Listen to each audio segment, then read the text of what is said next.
Fairy Tail 100 Years Quest Chapter 209 is officially out, and this chapter, while I enjoy it, I have a lot of qualms with as well as confirming a big fake out from the previous chapter, granted in a very smart way, but also kind of disappointing. Yet we still get that development for the GRUVIA ship that the last chapter was building up towards. And the end of this chapter gives me an idea for a theory, but also disappoints me greatly. So we're going to get into all that once we jump right into things. But before all that, don't forget to like, subscribe, and hit the notification bell for updates on future videos. It really helps, and it shows you guys enjoy the content I make here on the channel and shows you want to see more. And if you want to see more of me outside this channel, go and check out my second channel, GW Comics, where I talk about American comic books. Right now I'm super DC focused, because a lot's been going on over there with new and currently running titles, so go and check that out. It's a passion project of mine. I would really appreciate it if you guys go and check it out whenever you get the chance. Link to that will be in the description and the title card up above. But with that out of the way, let's just get our start and jump right into Chapter 209 of 100 Years Quest. Chapter 209 of 100 Years Quest, titled What I Want to Protect. Very good title because it literally symbolizes the entirety of the events of this chapter with our two point-of-view characters that we have here. But also the cover image right now is of Erza and Wendy as nurses. Now then, Erza, fantastic, beautiful, and also, I know where you're staring, you filthy degenerates. Get out of here. I know I'm also a degenerate, but this is my video and I can do whatever the hell I want. Also, just please, I don't want Wendy here. I get that this image is supposed to make her kind of adorable, but next to Erza, with how she has the nurse outfit, I'd rather Wendy be replaced with Lucy, because I feel like we get Nurse Erza a lot, and I also feel like it's kind of a shame we haven't gotten a nurse outfit for Lucy. I am a simp. I'm fully admitting to that, especially when it comes to Erza and Lucy. Get Wendy out of there, replace her with Lucy, and this would be a peak cover image. Anyway, on to the actual chapter.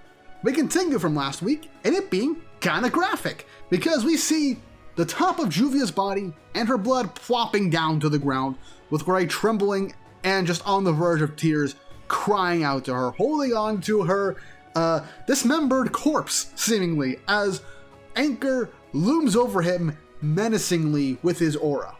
But it's then, as he tells Anchor, how could you kill her, Juvia's body plops down into water and then surrounds Anchor as he is locked in a sphere of water, shocking Gray and Anchor as Juvia appears gravely injured, but still very much alive, to Gray's shock as well as Anchor's.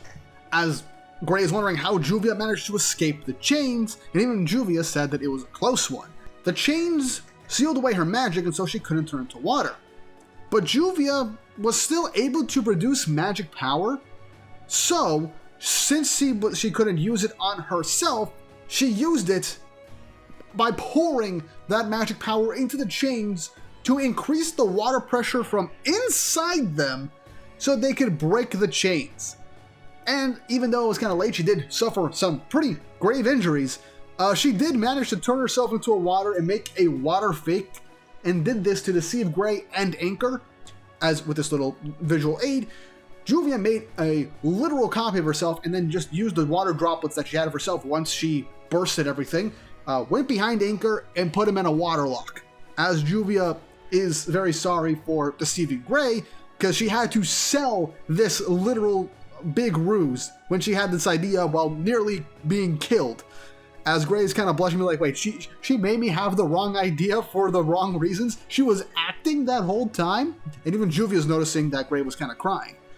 Now then, before we continue on with this chapter, look, we all knew Juvia wasn't really gonna die. I was more so reacting to just the brutality of that scene from the end of the last chapter, because legitimately, with everything leading up to it, it felt like it was going to be some sort of pseudo-death. Me and many others thought, okay, we're gonna have some deaths here, and then it's gonna be undone by like time travel or something, like with what Ultir did at the end of the Grand Magic Games during that Dragon King Festival nonsense. Because many people, if not everybody, died, but Ultir rewound time so that they were able to avert their fates. Many of us were kind of expecting the same thing to happen. Also, to those of you that were saying that Mashima killed off Juvia because he's currently going through a divorce right now, I don't think he's that petty, and this chapter kind of shows it.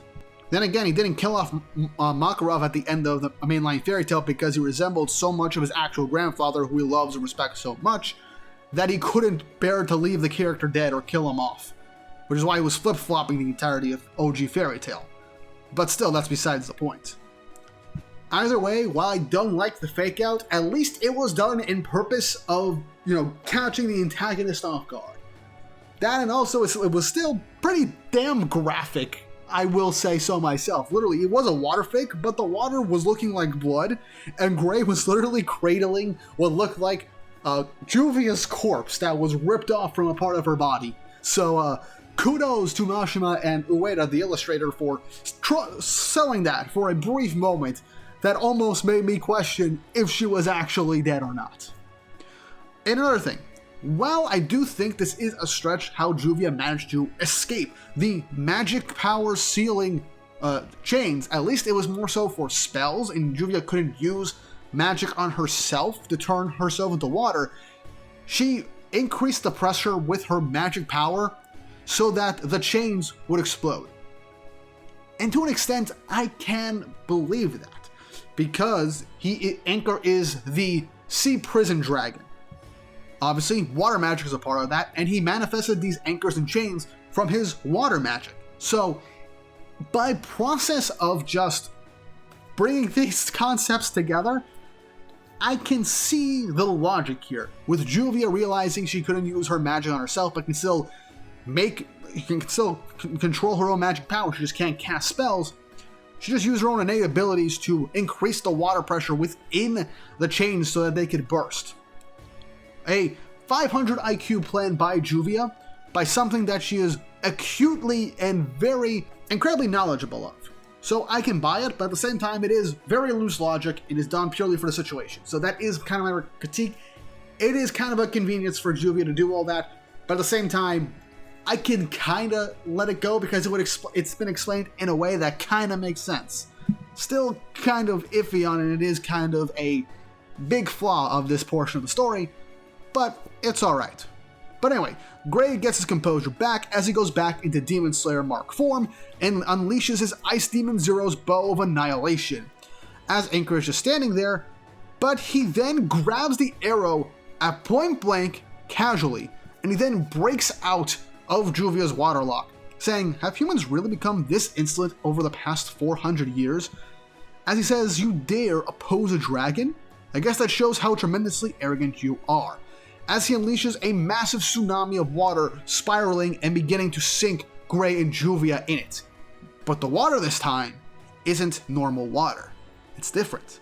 As Juvia and Gray cough up blood, they realize that this water is poison, and they're gushed up into the air with water pressure with a geyser, Primal Azure, as Gray and Juvia are launched up into the air, as Juvia is crying out in pain over not just the pressure, but the poison circulating in her body that she's breathing in. Gray, with all his strength, swims towards her, saying, "I swear, this time, I'm gonna protect you." As he grabs Juvia, as with this perspective, the hat coming off Juvia, we see a close-up of Juvia's eye, as we then cut away. Now, we did see something like this in OG Fairy Tale. During Tartarus, when Gajiel needed air, and Levi, with no other option, gave Gajiel an underwater kiss to give him air. And so in this instance, Gray, wanting to protect Juvia, decides to give her some breath, and kisses her. GRUVIA shippers, you are winning, seemingly. Unless this is a fake out for something else, because Mashima loves teasing stuff. But last chapter and this chapter, it really feels like he's like, you know what, I'm getting tired of this teasing and just holding off on this. Yes, Gray's gonna admit his feelings, they're gonna have a kiss, we're gonna move on.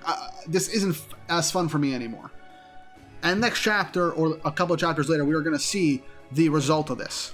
But we then cut away from Gray and Juvia as we see Lucy cut, beaten, and tattered by Rock Build as she plops to the ground, with Wendy kind of still crucified on another rock, just helpless to help Lucy.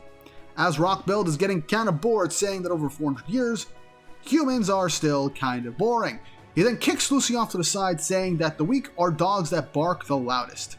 Saying now he's going to eat them, but first he's going to start with Natsu first, as he starts to laugh. And as Natsu is still unconscious on the ground, Lucy jumps up and gets in Rockbuild's way to protect Natsu. With Lucy saying that this time I'm going to protect him, especially since he's the one that's always been protecting me. She opens Horologium's gate to put Natsu in there so that he can be safe. Now, very smart play by Lucy in order to help protect Natsu.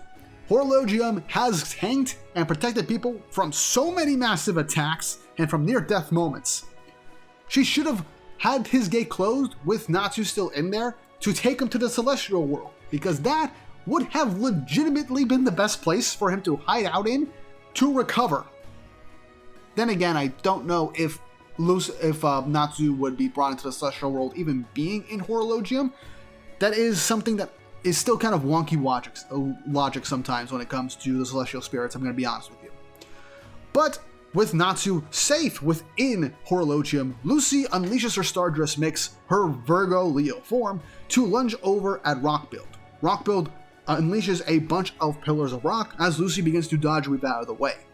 Wendy, with grit and determination, rips her hands out from the spikes in them, from the palms, as she goes into Dragon Force to boost all physical statistics for Lucy, upping her speed, strength, and durability so that she can be able to deal damage to Rockbuild. And Lucy gets ready to unleash a massive attack, but she gets interrupted by Rockbuild, who casually unleashes a barrage of fists exploding from the ground, hitting Lucy, Wendy, and Horologium, dealing massive damage, and continues to hit them which ends up knocking Wendy out of Dragon Force, Lucy out of her Leo Virgo form, and Horologium ends up losing all of his power as he goes back to the Celestial World and Natsu is helpless on the ground. As now Lucy and Wendy are essentially beaten and tattered at this point, unable to do anything seemingly, as Rockbuild is just way too strong. But then, casually, Natsu just gets up, to everyone's shock. But Natsu looks over off to his side to no one, asking if someone's okay. But Natsu turns to the other side and says, "I wasn't used to the flames, you see." Which Lucy is now getting kinda concerned and confused with what's going on with Natsu, as Natsu then turns around, seemingly having another conversation, saying, "You gotta get used to it first." As Natsu is going back and forth with this conversation, saying, "Gotta feel the heat and match it to your body temperature," with Natsu saying, "I am," "You're not," "I am," as now Lucy and Wendy are wondering what's going on, with Natsu talking to himself and Rockbuild laughing his ass off, as Natsu seemingly has lost his marbles. And another quick panel of Natsu saying, "You're bad at that, Natsu," with Natsu saying to himself to shut up, as the chapter ends. So, the GRUVIA stuff I enjoyed, but also have some criticisms of. This part of the story, I am incredibly pissed off at, because while I am glad that Lucy was trying to do something and Wendy, metal as all hell, ripped her palms out of the hands that were literally staked to them with just sheer brute force to fight again, having her and Lucy getting knocked out just with two good, powerful hits at this point is definitely disappointing. And Natsu getting up seemingly all good now is something that many fans just did not want. We want him to be out of the count for a good long while to give everybody else time, and at this point it feels like he's going to steal the fight from Lucy and Wendy, basically making this whole part of the story practically pointless. Because literally, the chapter was setting up for Lucy to do something because Natsu's always saving her, and so she wanted to save him for once, since he was out cold.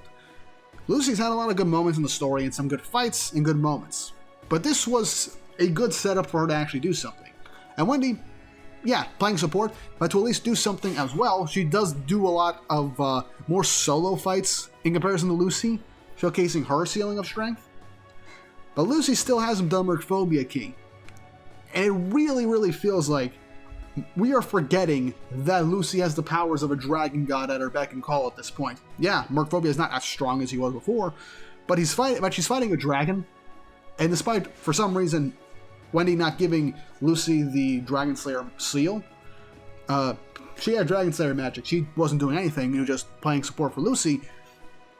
I feel like bringing Mercphobia into this probably would have definitely been the better call, because everybody's been waiting on this for the last, 20 or so chapters now? It's been about over a year since we got this power boost for Lucy, and nothing has come of it, and this just feels like the perfect opportunity for it.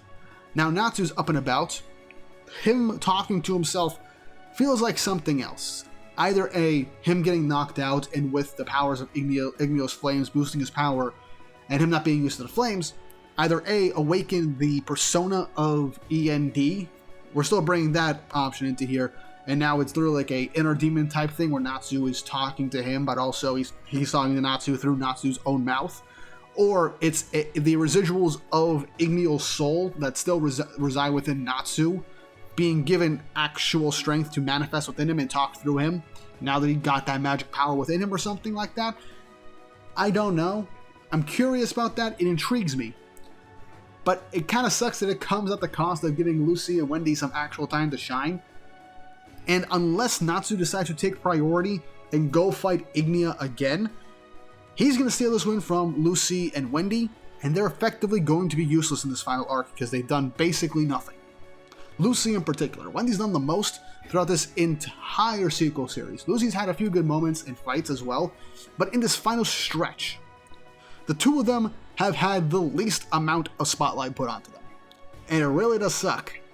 Erza's getting a 1v1 at this point, same with Loxus, and Gray and Juvia are getting their moment. Lucy and Wendy effectively together should be a killer combo, especially with Mercphobia on their side, if Lucy can remember she has that key. But yeah, that's where this chapter kind of loses me. I am intrigued with what's going on with Natsu, but I am pissed that we have the literal tools for this to be a really good fight and defining moment for these two other characters.